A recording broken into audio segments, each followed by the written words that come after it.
We're back on Inside Politics with our guest, Metro Councilman at Large, Bob Mendes, and Metro Council Member at Large, Sharon Hurt. We talked about the stadium in the first time. The Metro's part of this would be a 1 cent increase in the hotel-motel tax. Sharon, you're bringing a major convention here to town within a couple of years. Is that going to impact that? I mean, the people who are going to come to that convention, the convention planners are going to have to pay a lot more money for this. It's a dollar. It's per dollar, right. And a lot of people are coming in, and even with the lower room rates, it's going to make a difference. Well, I don't think it's really going to impact them that much. You know, it's pretty consistent across the country. People doing pretty much the same thing, and the taxes that have to be paid for hotel motel tax. They love Nashville. They're so excited to come back to Nashville. They love the growth, the development, and all of the things that's going along with it. So I don't think it's going to be a problem. Bob, there's so much going on the East Bank. Last night in the council meeting earlier this week, the council approved a $5 million application for a grant from the feds to help with infrastructure to plan a new major thoroughfare. It's going to be on the East Bank, and also a bridge that will go somewhere across the Cumberland River. There's already some fight about exactly where that's going to be. And other people want a bridge in their part of the river. Are we going to recognize East Nashville, the East Bank, within about 10 years from now? No, I think it's going to be completely different. The whole financial scheme behind the football stadium is that we have to build mid-rise, high-rise neighborhood to generate the sales tax to help pay for the stadium. So the idea of redoing the stadium absolutely includes the idea of building a new 300-acre or so neighborhood of mid-rise and high-rise buildings. Sharon, what are your concerns about all this happening and just wind up really regentrifying another part of town and the people that live there now getting left behind? So when I think about gentrification, I think about South Nashville, North Nashville. The East Bank, where they're talking about doing all this development, doesn't have a neighborhood. It doesn't have legacy residents. It's basically there, in my opinion. I think when we talk about North Nashville, where you've got low-income residents, where you have the highest unemployment, and these people, many are renters, and we've got landlords that are, you know, skyrocketing their rent now and pushing people out. That's where I feel like is the problem with the gentrification. You know, I spent 25 years working on that. So as far as I'm concerned with East Bank, that should help do something for the people that's in North Nashville, for us to be able to help sustain and keep them here, give them some jobs, give them things that can help them and provide the affordable housing that they need. Bob, it looks like this is going to be coming to the council in the next couple of months. Because the state legislators are moving forward with it. It's going to be this increase in the hotel-motel tax is going to be there. A lot of details yet to be worked out. Will it be enough? You think the council will probably wind up approving this increase, even though they don't know a whole lot exactly about the whole project? Well, I think there's going to be many pieces of legislation involving this. I'm not expecting to see it until late summer or early fall. And you know, again, the higher the price goes, the harder it will be to pass. But I think, I mean, people like the Titans. People like having pro football here. It's you know, if I can use the word sexy to vote for building a new stadium. But I think, again, the higher the number, the bigger the challenge. In terms of adding cost, there's the old Steiner Lift property, the Phillips Metal property over there. A lot of people want to see that out of there, haven't wanted to see it out of there for years. Is that going to somehow be part, not necessarily part of the stadium plan, but a part of the whole East Bank redevelopment?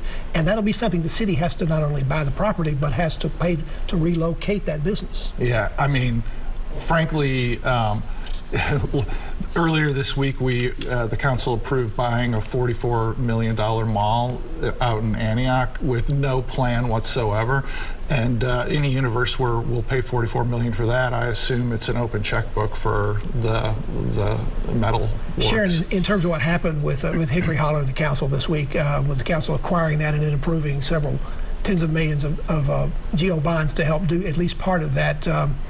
That seemed to work pretty well when we did it at 100 Oaks. Is it your hope that, and I know you abstained, but is it your hope that now that it has been approved that it'll work out like that and not just be an open-ended checkbook? I do. I think that it can be an opportunity if they engage the community. I think that was the basis in which the council member did it, because they need new things out there. They need access to health care. They need access to restaurants and different things that development could possibly bring.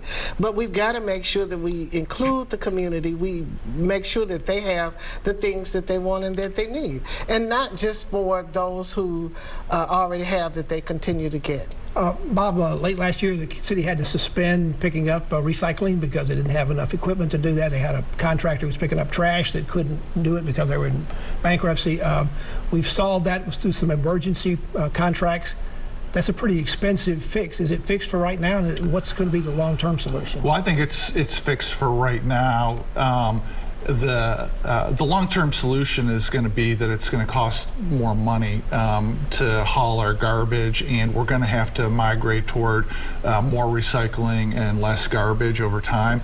But there's not any more landfills being built within Davidson County or near Davidson County, and so it's just going to get more expensive to haul garbage. Sharon, there's also a move. Right now, we take our garbage down to Murfreesboro to the Middle Point landfill, but there's a resolution down there among the people that oversee that one to basically keep out of county garbage from coming in there, and it could take effect as early as the end of this year. Mm-hmm.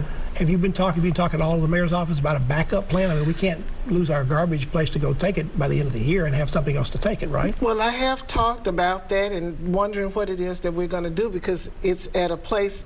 I think the priorities in the mayor's office need to be focused on something like this. I appreciate the development piece and what they're doing, but we cannot continue to go and spend money on those things that we want and what's pretty, but make sure that we take care of the things that are necessary, like our trash. Bob, there's also been talk in the past that maybe eventually we'd take recycling and solid waste collection and put it under a board, and then there'd be a separate fee from the property tax to do that. Is that where this is ultimately heading down the road?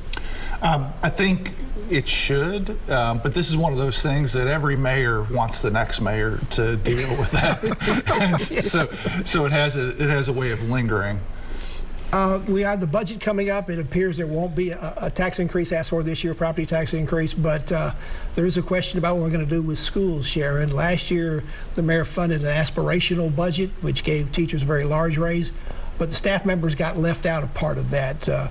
Right now, the school board has not adopted or requested a school board budget that's going to be aspirational. Right. You think the mayor's going to ride to the rescue when he makes his speech? I think that's probably part of the plan, that he's going to rise to the rescue and say, hey, we're going to do this and we're going to take care of these people.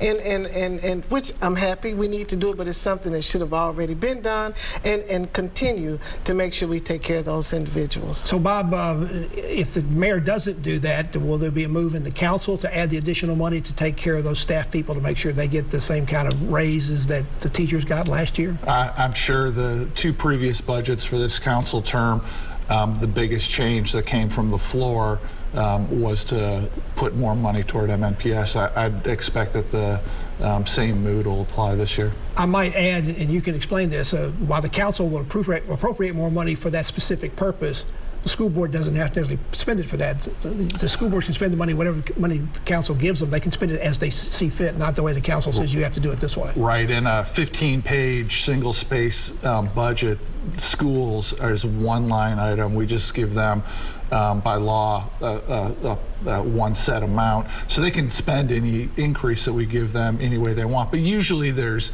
an understanding between school leadership and the council about how an additional appropriation will be used. Sharon, there's a recent report that the graduates of metro high schools and public schools here, less than half of them went on to college. That's a trend that's been happening across the country, but is starting to recover, at least last year, across the country, but not so much here. Are you concerned about that? Do you expect that to come up when the schools come to present their budget and what they're going to do to address that? I absolutely am. That's been part of the conversations we've been having for the last couple of years, because we have a illiterate rate or a very low literate rate for those students, and we need to make sure that we focus on them. And I think the raising the teachers, to make sure we have the teachers and the support staff in order to help encourage those students. And it's important for us to make sure we have the right school board members also to make those decisions. contributions and help. Two Metro Council members at large are with us today, Bob Mendes and Sharon Hurt. Back to continue our conversation with them on the other side of this break. Stay with us.